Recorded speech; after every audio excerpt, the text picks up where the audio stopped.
yang insya Allah malam hari ini rahmat Allah kemuncul dumateng sampeyan sedaya. Amin. Insya Allah malaikat malam ini cemburu sama kita para hadirin. Kenapa? Karena malam hari ini lisan kita diberi kesempatan untuk bersolawat kepada baginda Nabi Muhammad Rasulullah SAW. Telinga kita diberi kesempatan untuk mendengar keindahan baginda Nabi Muhammad SAW. Bahkan relung-relung darah dan darah daging kita berkesempatan untuk menikmati sholawat kepada baginda Nabi Muhammad SAW. Insya Allah saya yakin yang hadir pada malam hari ini nanti pada yaumul kiamah akan garda terdepan umat yang dibanggakan kanjeng Nabi Muhammad SAW. Dan insya Allah para hadirin, hajat-hajat kita pada malam hari ini, khususnya hajat-hajat orang-orang se-Kabupaten Kendal yang dipimpin oleh Bapak Bupati akan dikabulkan oleh Allah Subhanahu wa Ta'ala. Apalagi kemarin Bapak Bupati dan Ibu baru saja pulang haji, betul? Dongone mandi, amin. Doanya ijabah insya Allah. Oleh karena itu siapapun yang datang dari rumah membawa dosa akan dihapus dosa-dosanya oleh Allah Subhanahu wa Ta'ala. Yang datang di rumah bawa penyakit hati, penyakitnya akan dihilangkan oleh Allah. Yang di rumah tidak punya pasangan alias jomblo, yang tadi disebut sama Pak Bupati, golek ke jodoh, golek ke bojo katanya. Semoga cepat jodoh. Yang perempuan dapat laki-laki yang soleh, yang ganteng, yang kaya, banyak hutang. Insya Allah kita jodoh, amin. Dan semuanya yang punya hutang lunas. amin. Minimal yang hutangi lupa. Para hadirin saya hormati, kalau kok bangsa kita suka baca sholawat, betul? Maka Allahu liyu'adzibahum wa anta fihim, wa maka Allah mu'adzibahum wa hum yastaghfirun. Intinya sebuah bangsa, sebuah negara, sebuah desa, sebuah kabupaten, sebuah keluarga, kalau kok ingin aman, nyaman, sentosa, ada dua unsur. Satu, selama kanjeng Nabi masih ada di diri kita semuanya, maka Allah tidak akan mengadab kita semuanya. Amin. Allah tidak akan berikan kesusahan kepada kita semuanya. Satu, kalau kok ada baginda Nabi Muhammad Rasulullah SAW. Wa maka Allah mu'adzibahum wa hum yastaghfirun.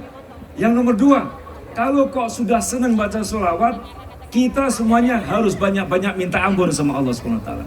Selama penduduk negara tersebut, penduduk kabupaten, penduduk keluarga, mau bersama-sama minta ampun sama Allah SWT, kesusahan apapun akan dihilangkan oleh Allah SWT, insya Allah. Allahumma.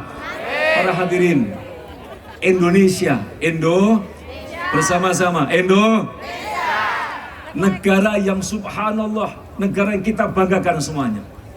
Negara yang paling subur, kekayaan mana yang tidak dimiliki oleh bangsa Indonesia? Apa yang dimiliki negara lain kita punya, betul? Betul. Tetapi permasalahan, Indonesia ini terletak di sebuah geografis yang sangat amat berbahaya. Allah mentakdirkan negara kita negara yang aman, nyaman, subur, makmur, tetapi sangat amat rawan berbahaya. Kenapa? Karena ternyata Indonesia ini terletak di lempengan-lempengan bumi. Di lempengan, ada 3 lempengan bumi yang menyerang Indonesia semuanya. Ada di Indonesia. Yaitu lempengan yang ada di Indo-Australia, Eurasia, dan kemudian lempengan Pasifik, semuanya menghadap ke arah Indonesia. Maka dari lempengan-lempengan tersebut, seandainya kok lempengan bergerak sedikit, Indonesia terjadi gempa. Sebab semacam ini para hadirin, kenapa Indonesia subur, kenapa Indonesia makmur, kenapa Indonesia kok kaya raya? Karena Indonesia di tengah-tengah akan mendapatkan cobaan besar dari Allah Subhanahu wa Ta'ala. Di lempengan bumi, gunung berapi yang terbanyak di Indonesia, ada 400 gunung di Indonesia. Dan gunung yang paling aktif berada di Indonesia, Gunung Merapi di Yogyakarta. Dulu sekitar tahun 1886 kalau tidak salah, pernah meledak namanya Gunung Krakatau, betul? Gunung apa? Krakatau, di ujung antara Pulau Sumatera sama yang ada di tengah Pulau Jawa. Itu bahkan situasi kondisi dunia berubah karena gara-gara gunung Krakatau yang ada di Indonesia. Dan itu semuanya suatu saat siap meledak. Suatu saat siap gempa, siap tsunami, apapun bencana di Indonesia ada semuanya. Para hadirin, permasalahannya adalah bagaimana sikap dan watak bangsa Indonesia. Musibah ada di depan mata kita. Indonesia kaya raya, makmur, tetapi cobaannya sangat besar, luar biasa. Sekali lagi, tergantung rakyat Indonesia. Makanya Rasulullah mengatakan, kalau kok kepingin aman, kepingin nyaman, minimal ada 4 unsur yang harus kita perhatikan. Mahlan anillahi mahlan. Hati-hati, awas, hati-hati. Hati-hati jaga perasaan Allah Subhanahu wa taala. Ada 4. Laula syababun khusya. Seandainya tidak ada para pemuda-pemuda yang hatinya khusyuk. Ya, 1. Siapa?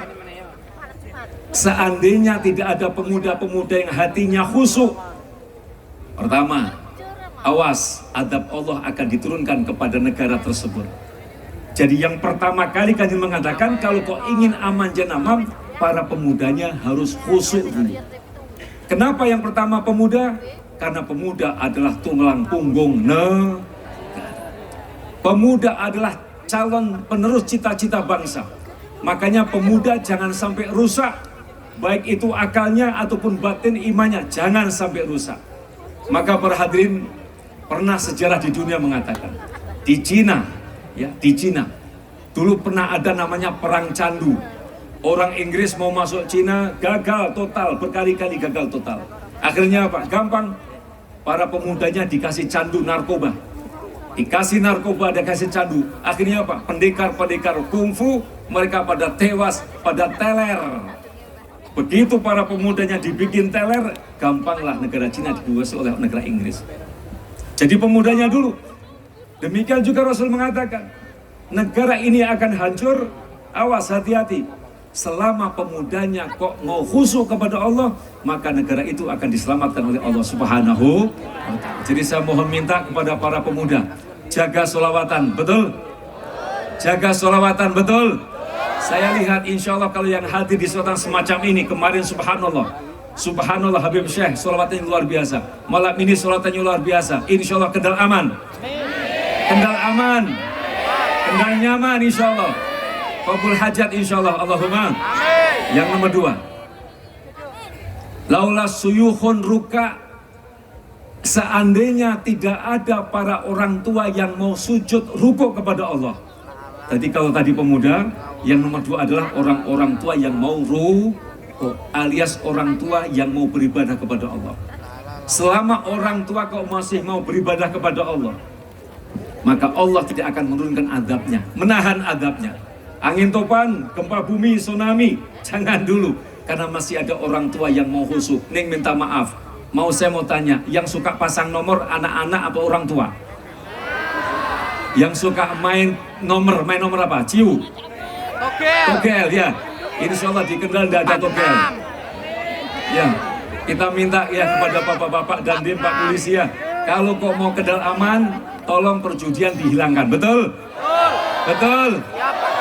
Loh ini syaratnya, orang tua harusnya mereka rukuk, harusnya sujud, kendel pengajian, betul? Loh sekarang kalau kok pemuda kendel pengajian semacam ini, bagaimana orang tua? Padahal orang tua kan wis mampu lemah, kan ngoten nggih? Wis dengan kemis hidupnya. Maka kalau pemuda kok semangat beribadah, semangat pengajian, harusnya orang tua juga harus lebih semangat pengajian. Jadi nomor 1 pemuda, peran pemuda penting. Yang kedua adalah peran orang tua beribadah kepada Allah. Yang ketiga, dikatakan wal atfadur ruba. Selama bayi-bayi masih ada yang menyusui, ataupun selama ibu-ibu masih mau menyusui bayinya, Allah akan menahan adabnya. Wahai adab, wahai bencana, jangan dulu bergerak. Karena di sana masih ada ibu-ibu muda yang mau menyusui putra-putrinya. Saya mau tanya, sekarang ibu muda mau menyusui anaknya beda? Halo? Anak-anak minumnya susu apa? Minumnya susu apa? Susu sapi, betul? Makanya anak-anak engel diatur. Anaknya koyo Kon ngulon nyetan. Kon ngitan. Kon ngidul. Kon ngalor. Kon ning masjid ning kafe, betul? Suruh Jumatan malah ning kafe, ada ndak? Teko wonge. Awas. Ini sebabnya orang tua sekarang suka ngasih minum air sapi. Makanya saya minta kepada para ibu muda, tolong program untuk menyusui putra-putranya selama 2 tahun. Selama berapa? Diteruskan, karena kalau kok ibu-ibu muda masih mau menyusui putra-putrinya, Allah akan menahan azabnya, jangan sampai turun dulu. Singkat saja yang keempat, kalau tadi pemuda yang mau khusyuk, yang kedua orang tua yang mau beribadah kepada Allah, yang nomor 3 yaitu para wanita yang menyusui putra-putrinya, yang nomor 4 wal bahaim rutta, selama hewan-hewan kambing, sapi, kemudian kerbau masih bisa makan tanaman-tanaman dengan nyamannya. Padang rumputan ada, perkebunan lahannya masih nyaman, hutan masih ada. Saat itulah Allah menahan, wahai tsunami, wahai bencana alam, jangan bergerak dulu, karena di sana masih banyak hewan-hewan melata memakan daripada tanaman-tanaman mereka. Maksudnya apa? Sekarang banyak tanah-tanah sudah diuruk lemah, betul? Akhirnya banjir bandang datang, hutan gundul, erosi tanahnya, betul? Nah, ini keseimbangan alam harus dijaga. Oleh karena itu saya mohon sekali lagi kepada para pecinta-pecinta baginda Nabi Muhammad SAW, marilah kita ikut ambil membangun negara. Ikut ambil bagian, jangan sampai tidak. Karena founder-founder kita, pahlawan-pahlawan kita, mereka bertahun-tahun berjuang. Kita sekarang hanya tinggal menikmati saja. La in syakartum la azidannakum wa la in kafartum inna adzabi lasyadid. Kita doakan semoga para pemimpin-pemimpin kita akan mendapatkan hidayah ini dari Allah Subhanahu wa taala. Doakan para kiai-kiai kita sehat walafiat, umur panjang fi taatillah, membimbing kita untuk cinta kepada Allah, cinta kepada Rasulullah SAW.